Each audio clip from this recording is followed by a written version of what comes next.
What is going on, everyone? Welcome back to TTP Sports. And the Phillies won 7-5, 6-5. Apparently no one knows. I think it's 7-5. That's what all the broadcasters said, but apparently the Nationals ballpark, the MLB app, they don't know what to call the game. They don't know what the official score is, so I do think it's actually 7-5. I think everything is just basically screwed up because no one knew that the runs scored at the end at that top of the ninth inning with the before the out happened. So yeah, weird stuff going on. But yes, been a little bit since we've done a Phillies recap here. And yes, I was busy over the weekend. I couldn't focus on the Phillies Pirates series, for God's sake, and how terrible that series was. Thank God I wasn't able to watch that. That obnoxious trash that was the weekend, even though they won on Sunday in Gibson's first start on the team. Still, it is what it is with this team. Still my thoughts. Those are still my thoughts. It is what it is. I don't think this team is good enough. I still think that is the reality, which probably everyone should be thinking that. And if you're optimistic about this team, I have no idea what kind of Kool-Aid you are drinking. But kudos for you. But still, I think this team, like I said many times before, they're going to be in it regardless until the end because of how bad the division is. With this win, they're back at 500, and they're 2.5 games behind the Mets, who just lost to the Marlins. So they're going to be in this race the entire time. So yeah, you can understand from that standard perspective, okay, we're so many games back, not that close. Well, it is that close, so it would make more sense to buy at the deadline. But you look at the division, how bad it is, how bad the Phillies are, how bad the Braves are. The Mets, they're a good team, but do they compare to the other teams in the National League, like all the teams in the NL West, the teams in the AL? Hell, could you even compare them to the Brewers? I don't know. I definitely don't know there. This division's not good. The Phillies, no one in this division has a shot at the wild card. That's basically going to get taken up by the two teams in the AL West, whether it's the Giants, the Dodgers, or the Padres. My opinion going into the deadline, I wanted this team to sell. Sell some pieces, get some assets, build up the prospect system from this trade deadline. Bolster for next year. Because if this team does somehow go on a run to make the playoffs, if they somehow overcome the Mets, they somehow win this division, are they really going to do anything in the playoffs? I know some reasons you can just get in and see what happens. Yeah, maybe that could happen, but do you really trust this team with the way it's been this season to even do anything? Even though I'm getting way too far ahead of myself, it's still something to talk about because, I don't know. It's just one of those things where I can't get hyped when this team is in the race because I know in reality this team is not that good. They don't have that good pitching. They don't have the best starting pitching, bottom-wise. Very top-heavy with the starting pitching. Their offense is very inconsistent. Very inconsistent. Their defense is absolutely terrible. And I know I hate to be negative when they won a ball game. They won 2 games in a row. But I'm trying to look at reality more than being optimistic because I just can't be optimistic with this team because I've been sucked in way too many times over the past few years. I just can't. I can't do it anymore. I can't get sucked in. I'm going to watch the games. I'm going to watch them. I have to. Have to for the channel. But, yeah, it's just, I don't know. I just don't want to get sucked in again. That's the thing. I'm afraid to get sucked in. And I'm definitely not going to get sucked in because, like I said, in reality, I know what this team is. They're a mediocre baseball club. They're a team that's going to hover around 500 for the rest of the season. That's basically what they're going to be. Hell, if they get lucky, maybe the Mets falter a little bit and they somehow win this division. I'm not saying it's guaranteed. It's definitely not. But I guess anything is possible at this point. But I'm not going to get my hopes up. I know what this team is at the end of the day. So, going into this ball game, we're testing out the whole Ranger Suarez experiment with the starting rotation. Since now that we don't have Spencer Howard anymore, and by God, how much of a failure that was. Now we're testing Suarez. And before the game, Joe Girardi said maybe the pitch count was going to be around 45 to 50, determining on the innings. And Suarez looked pretty good. Got out of his innings fairly quickly. Only had around 30, the low 30s in his pitch count. And honestly, I wanted him to go longer. Try pushing 4 innings. Try pushing 5 innings so you just don't have to utilize the bullpen that much. But for some reason, Joe Girardi elected not to, and they took him out after 3. when he only had in the low 30s of his pitch count. So very confusing there. Early on, offense was just bad. They had runners in scoring position early. They weren't able to cash in. And the offense eventually does get it going late in the later half of this ball game, and then the bullpen eventually becomes the bullpen and allows the Nationals to wake up, where the Nationals basically do not have anyone in their lineup besides Juan Soto because they traded away everyone, and somehow the Phillies still can't overtop and score against this team, basically throwing out somewhat of a AAA lineup, in my opinion. You should be able to dominate this team, but apparently it's the Phillies, and they lost 2 out of 3 to the Pittsburgh Pirates, so maybe I should be not expecting as much. Shouldn't be with this team. Like I said, reality is reality with this team. Odubel Herrera gets a home run in the top of the 5th inning to get the run started, but then Andrew Stevenson very much later when, De Los Santos, for some reason, he gets so many options. I don't know why he gets so many opportunities out of the pen. Comes in, second batter face, Stevenson goes deep, ties the ball game up at 1. Phillies get something going in the 7th inning. They get a couple of base runners on, Bryce Harper, JT Realmuto, and then the Phillies cash in. They make it 2-1 in the top of the 7th inning on a wild pitch during the Brad Miller at bat. So it becomes 2-1 Phillies then. But then the Nationals, they eventually get their bases loaded opportunity in the bottom of the 7th inning. Thank you, Jose Alvarado. And then Ryan Zimmerman cashes in 2 runs there, makes it a 3-2 ball game. And then eventually they did get out of the inning with a double play. Archie Bradley had to come in for that.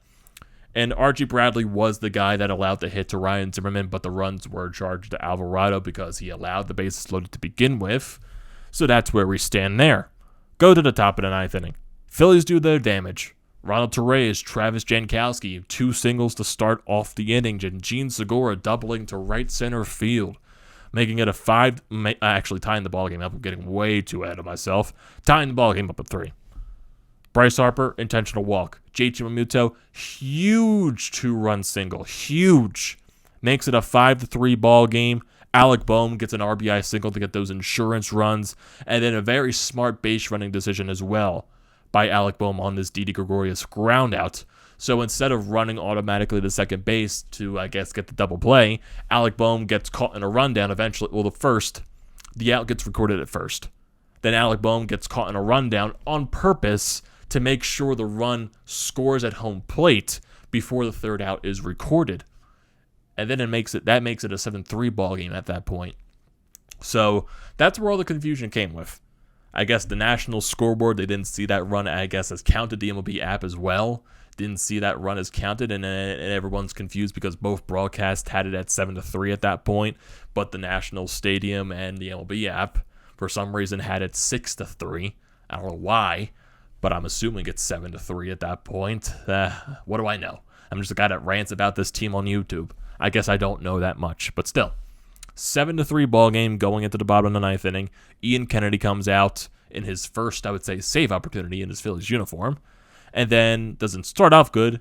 Walks Hernandez. Carter Kieboom then hits a 2-run shot to make it a 7-5 ball game, and then he gets the next 3 outs of the ball game. Ground out, pop up, and Parra strikes out swinging for the final out of the ball game.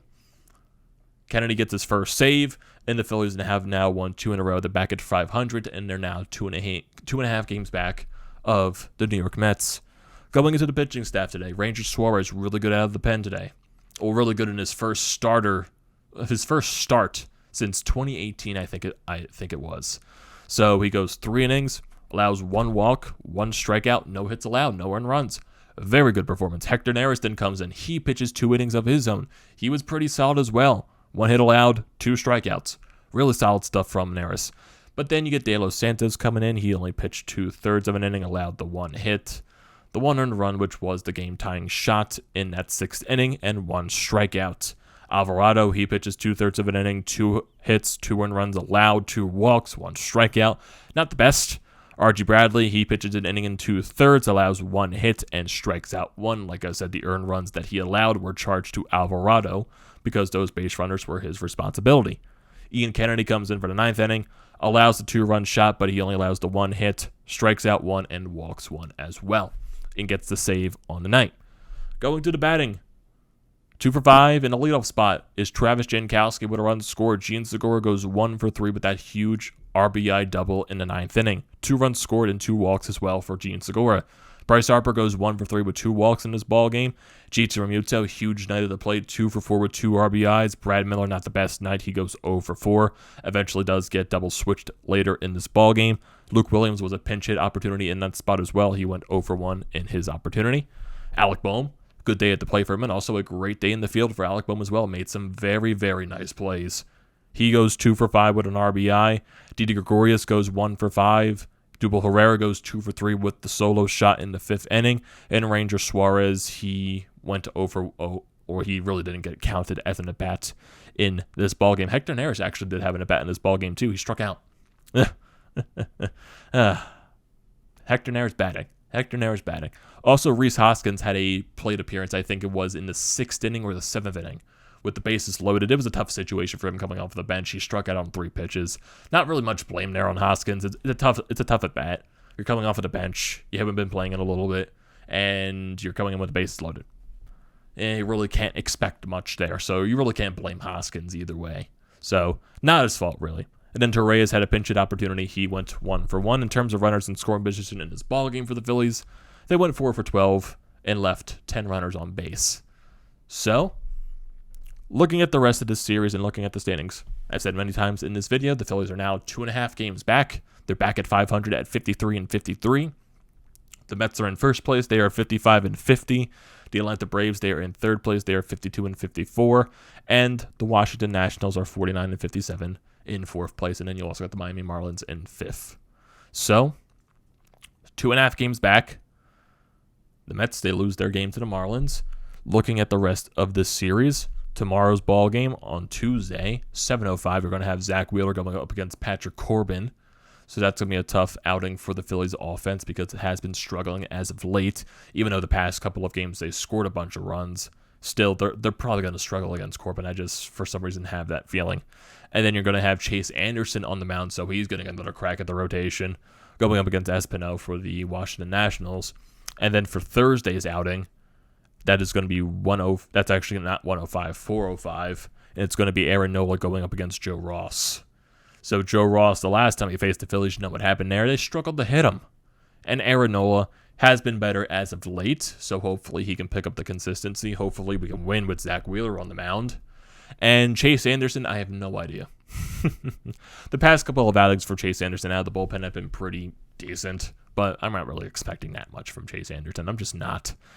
And then we also had Gibson that pitched yesterday against the Pittsburgh Pirates. He was pretty solid too. Went 6 2/3 innings, I believe. He had over 100 pitches. So it was the first solid outing for him. So I'm assuming he's going to be the first pitcher for the Phillies when they come back home this weekend against the New York Mets on Friday. So they play them for a 3-game set. And this schedule is going to get tougher for the Phillies coming up. You got the first place Mets this weekend. You'll finally have a day off on Monday. And then next week you have a 3-series home set coming up. So this first one against the Mets, you have the day off on Monday. Then Tuesday through Thursday next week, you'll be playing the Los Angeles Dodgers. And then that following weekend, the 13th through the 15th, you'll be playing the Cincinnati Reds. So it's going to be a tougher schedule. The Mets, they're the first place team as usual. The Dodgers, they're one of the better teams in baseball, so that's going to be a tough out. And then the Cincinnati Reds, they've been playing a lot better as of late, so that's definitely going to be a tough out as well. So the Phillies have a lot in for them, and they have to win this series. They just do. You can't lose a series to the Pirates and then lose a series to the Washington Nationals. That's just unacceptable. You can't do that. You cannot do that. You got to find a way to get hot. You got to find a way to play better. It's simple as that. Even though with this team, it's never as simple as that. So, like I said, I can't expect that much.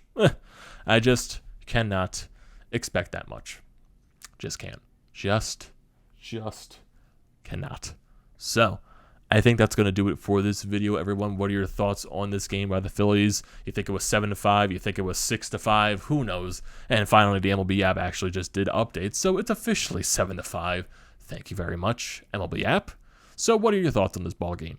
the offense, the pitching, Ranger Suarez, everything. I want to hear your thoughts down in the comment section below, as always. Don't forget to drop a like on this video. Don't forget to check out the Painted Lines, which I am a part of. Their links are down in the description below. Also, don't forget to check out the links to Broads Media, the Florida Pod merch website, and also Flyers Nitty Gritty. All of that good stuff is down in the description below. Definitely don't forget to check those out. And also, don't forget to subscribe to the channel, everyone. And I will see you next time.